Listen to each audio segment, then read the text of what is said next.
요즘 육아나 부부 또 이혼 관련 프로그램들이 우후죽순 계속 많이 생겨나는 이유가 있는데요. 예전부터 상담 프로그램은 있었지만 또 예전부터 심리 상담도 있었고 부부 상담도 있었지만 요즘 관련된 프로그램들이 더 많아지고 특히 이런 부부의 갈등이나 또 이제 이혼 후의 삶이라든지 육아 관련 상담 프로그램들이 많아지는 이유는 그만큼 사람들이 이런 나의 내면 그리고 그동안 중요도를 느끼지 못했거나 그냥 무시하거나 참았거나 억압했던 이런 관계, 소통, 내면, 삶의 질에 관심을 갖기 때문입니다. 당연히 아이는 클 거라고 생각했고 때가 되면 커질 거라고 생각을 했고 당연히 부부는 결혼했으니까 살 거라고 생각을 했고 당연히 했던 예전 조부모 시대 6, 70년대의 이런 성인들의 이런 삶들이 지금은 당연해지지 않았기 때문이죠. 뭐 경제적, 사회적, 환경적 요인도 있죠. 그만큼 쉽게 말해서 좀 먹고 살만해졌다. 그렇게 여전히 힘든 분들이 많이 있지만 그냥 배고프고 먹고 살기 힘들고 그냥 오늘 하루 열심히 벌었다, 열심히 생활했다. 이번 달 월급으로 이제 잘 먹고 살 수 있겠다. 이런 경제적 허기감이나 이런 어려움들에서 어느 정도는 웬만큼은 좀 벗어나고 경제적 안정감들, 이런 부요함들 역시 당연히 외적인 요인 중에 하나가 될 수 있겠죠. 그동안은 그냥 참아져 왔고 그냥 눌려왔고 중요한지도 모르고 살았고 당연해 왔던 것들이 아이들도 그냥 당연히 커지지 않고 부부도 당연히 결혼했으니까 사라지지 않고 서로 갈등이 생기고 또 서로 소통이 잘 안 되는 것들이 답답하고 힘들고 예전에는 똑같이 갈등이 있어도 이런 경제적 어려움이라든지 이제 상황적 요인이라든지 문화적 요인이라든지 그냥 참고 살거나 드러내지 못하거나 그냥 나름으로 해소하며 지내는 것들이 일반적이었다면 요즘 문화는 소통 그리고 자기가 중요한 세대, 내면의 질, 외형적인 것도 중요하고 경제적인 것도 중요하지만 내면의 삶의 질, 나 자신이 소중해지고 또 과정이 중요해지고 또 이런 정신적인 이런 생활과 가치들이 매우 높아지다 보니까 상대적으로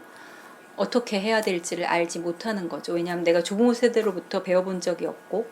어떻게 소통을 해가며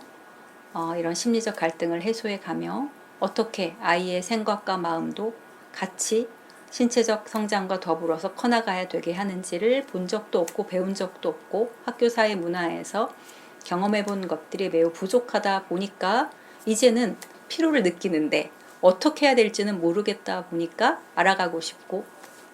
또 도움을 받고 싶고 배워보고 싶고 그리고 정보를 얻고 싶고 하는 이제 성장의 욕구, 내적인 성장의 욕구가 매우 높아지는 세대, 문화적 요인도 당연히 크게 영향을 줄 수 있겠죠. 그러다 보니까 이제 다양한 프로그램을 통해서 다양한 성장, 치료, 회복, 갈등, 그리고 무엇보다도 자신의 내적인 성장을 중요시하는 세대이다 보니까 특히 아이도 예전처럼 많은 형제자매보다는 한 아이, 두 아이 혹은 매우 적어지거나 또 자녀를 키우지 않는 경우도 많이 있다 보니까 이런 육아에 대한 소중함 그리고 하나이다 보니까 더 잘 키우고 싶은 마음들, 욕구들 또 강하게 어필이 될 수밖에 없고요. 또 부부로서 또 부모로서 내 자신으로서의 삶이 가장 중요해지다 보니까 무엇보다도 남편보다 아내보다 자녀보다 나 자신이 더 소중하고 나 자신의 인생을 가치 있게 보내고 싶은 욕구와 그런 니즈들이 이런 상담 프로그램, 육아 프로그램을 통해서 같이 보이고 싶고 알리고 싶고 도움을 받고 싶고 성장하고 싶고 그 이면에는 치료받고 싶고 치유받고 싶고 내가 좀 더 나은 삶을 원하고 바라는 바람들, 내적인 성장에 대한 욕구가 담겨져 있다고 볼 수 있겠죠.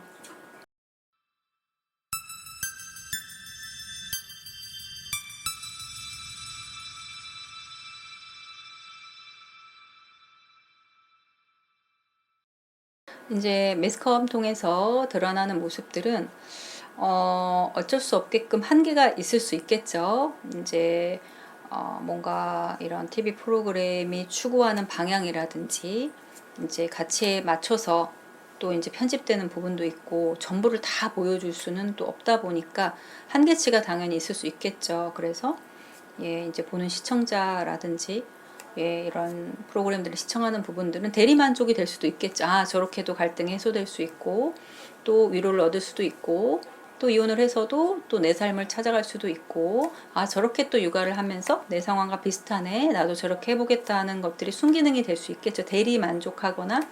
이제 대신 배워가거나 학습해가고 아, 나도 힘든데 저렇게 힘들 수도 있겠구나 하고 위로받고 또 힘을 얻는 부분도 있겠으나 이제 그대로 TV 프로그램이나 매스컴이나 이제 상담 프로그램에서 보여지는 것들이 이제 또 나 자신에게 그대로 적용되지 않을 수도 있고 이제 다 일일이 낱낱이 드러나지 않은 부분들에 대해서 내가 이제 오해를 하게 되거나 왜곡하게 되거나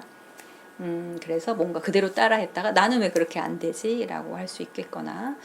하는 부분들에 있어서 또 역기능이 될 수도 있겠죠. 혹은 저렇게 하면 다 잘 되겠네. 저렇게 하면은 될 수 있겠네. 해서 너무 이제 기대치가 높아지거나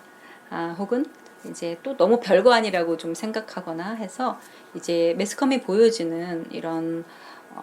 경중에 따라서 나도 어떤 상황과 문제에 대해서 너무 가볍게 여겨버리거나 혹은 또 너무 심각하게 저렇게 해도 안 되는구나 라고 해서 좀 단정 짓게 되거나 해서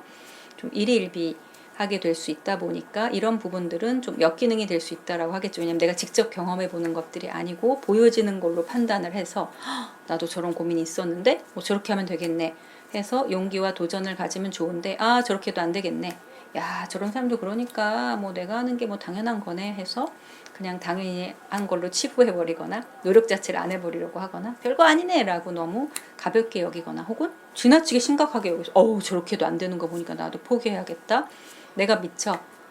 시도해보거나 노력해보거나 나의 관점, 내 상황으로 적용해보기 전에 그냥